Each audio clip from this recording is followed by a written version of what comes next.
Hi everyone, it's Miss Kris from the Caldwell Public Library, and I'm here to read to you the book Peter Rabbit by Beatrix Potter, the classic tale of Peter Rabbit by Beatrix Potter.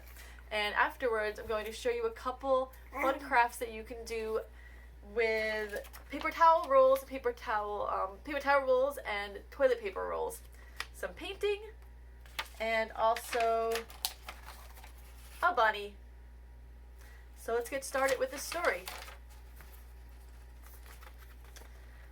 Once upon a time, there were 4 little rabbits, and their names were Flopsy, Mopsy, Cottontail, and Peter. They lived with their mother in a sandbank underneath the root of a very big fir tree. Now, my dear, said old Mrs. Rabbit one morning, you may go into the fields or down the lane, but don't go into Mr. McGregor's garden. Your father had an accident there. He was put in a pie by Mrs. McGregor.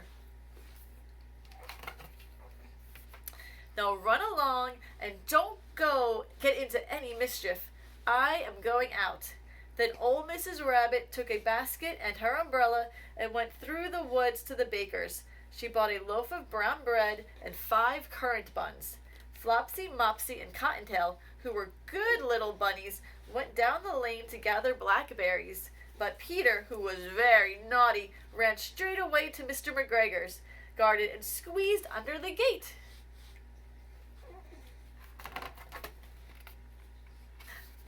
First he ate some lettuce and some French beans, and then ate some radishes. And then, feeling rather sick, he went to look for some parsley. But round the end of a cucumber frame, whom should he meet but Mr. McGregor? I'm too tired.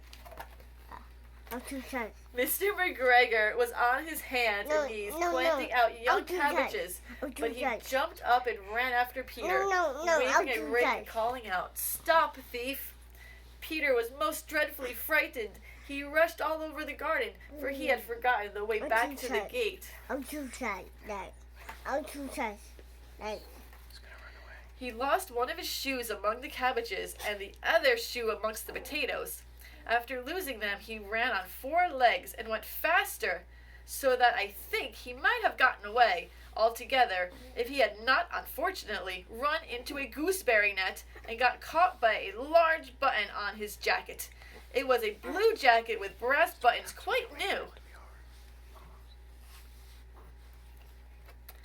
Peter gave himself up for lost and shed big tears, but his sobs were overheard by some friendly sparrows who flew to him in great excitement and implored him to exert himself.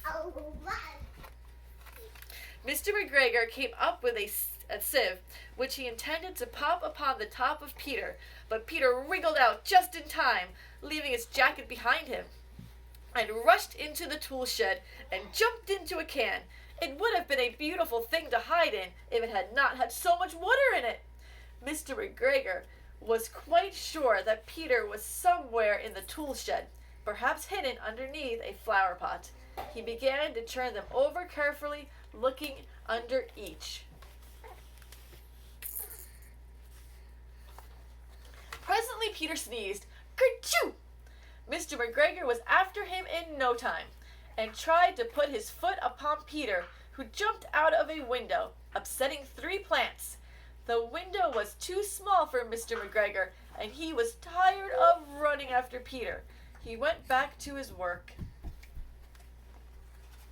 Peter sat down to rest. He was out of breath and trembling with fright, and he had not the least idea which way to go. He was very damp with sitting in that can.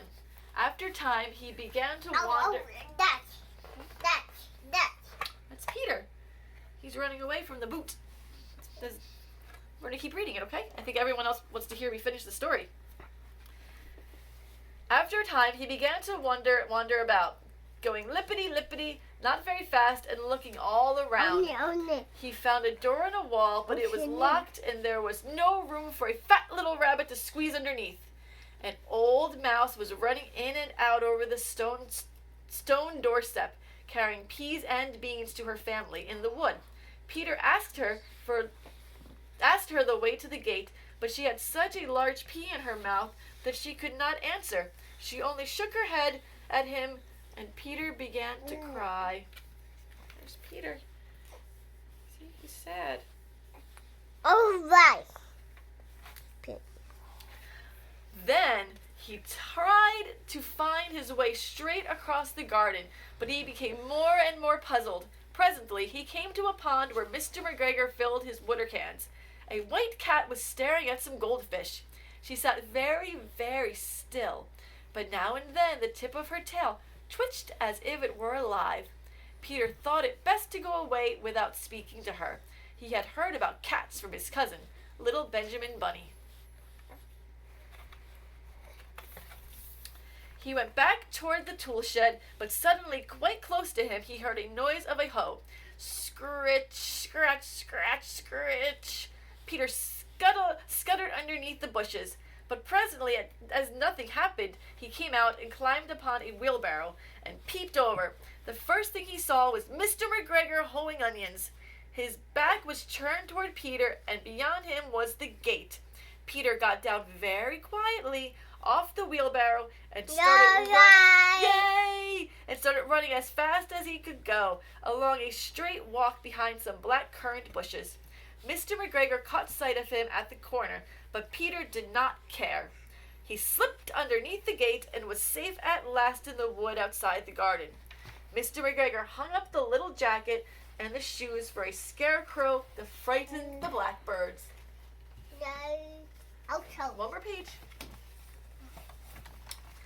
Peter never stopped running or looked behind him till he got home to the big fir tree. He was tired that he flopped down upon the nice soft sand on the floor of the rabbit hole and shut his eyes. His mother was busy cooking. She wondered what he had done with his clothes. It was the second little jacket and pair of shoes Peter had lost in a fortnight. I'm sorry to say that Peter was not very well during the evening. His mother put him to bed and made him some chamomile tea, and she gave a dose of it to Peter. One tablespoon to be taken at bedtime. But Flopsy, Mopsy, and Cottontail had bread and milk and blackberries for supper. The end. I hope you liked that story. That was Peter Rabbit by Beatrix Potter.